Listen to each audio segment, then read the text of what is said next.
So we have the work together problem 7-2 on page 192. And what we're going to be doing is we're going to be preparing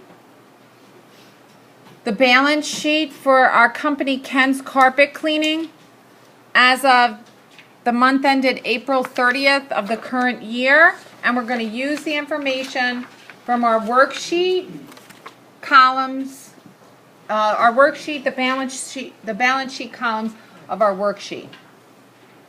So we've got our worksheet up here, and we're going to create the balance sheet down here. We're going to start with the heading, which is Ken's Carpet Cleaning.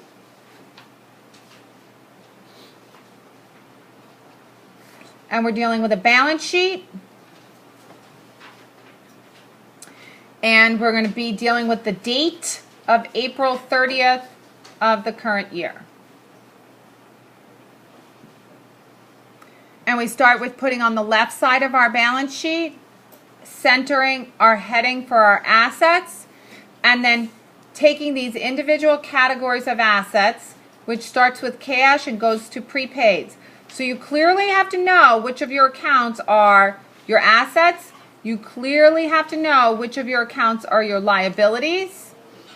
And then how do we factor in our owner's equity section?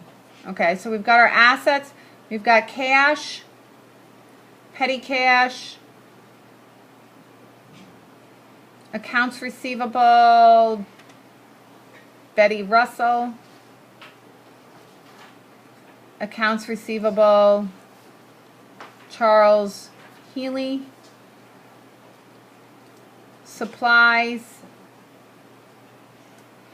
and prepaid insurance. And then we're going to put our total for our assets. And all of these are going to be on the left margin. And then we just go back up here to our worksheet column and we get each of the individual totals for those items. 9,500 for our cash, 100 for our petty cash, 1,650 for B. Russell account receivable, 1,403 for Charles Healy accounts receivable, 220 for our supplies, and 640 for our prepaid insurance. We put a single rule to show that we're going to add that up, and then we add it up and we get our total. And our total is $13,513. Now, how come that doesn't match this number right here, which is the totals column from our balance sheet? The drawing is there. Right. We're not taking the drawing into consideration because drawing is not an asset.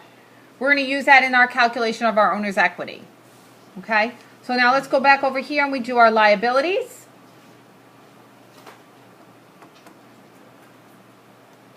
And that should be centered. Why can't you start below? Below where? Like total actions. We're doing this particular format. This format is that we are presenting our assets and our liabilities side by side.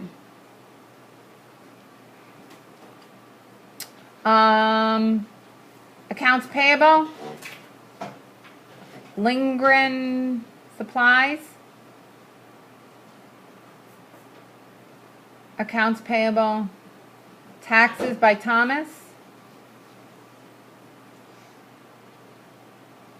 and that's it. So we put those totals in. 548, 1,100, and then we're going to put our total liabilities. And we single rule, we add those up, and we get $659.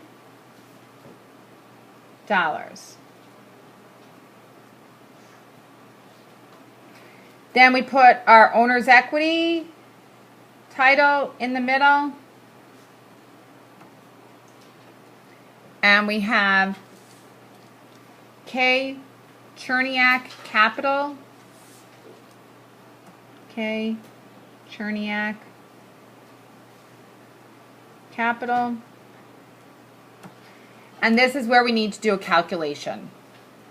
So the numbers that we're going to take are, we're going to take our beginning capital. So you can write that up here. Your beginning capital plus or minus your net income. So in this case, we've got a net income. So we're going to do plus our net income. And then we're going to do minus our drawing.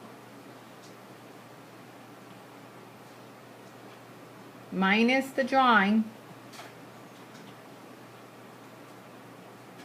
to get our ending capital. And the ending capital is what's going to go down here, because this is the end of this period at the end of April.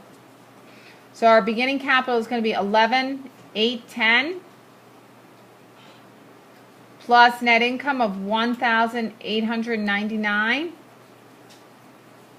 minus our drawing, minus our drawing of 855, and that's going to give us our total.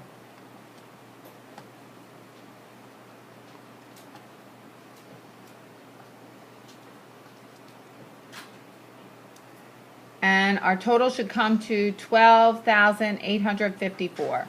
And that's the number we put here, 12,854.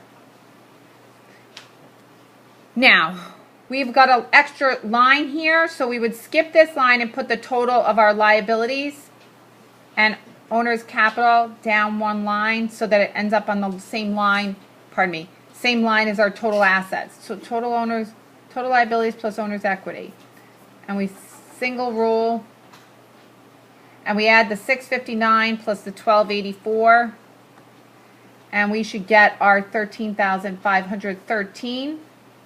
And since both of these are equal, we can double rule to show that everything balances out.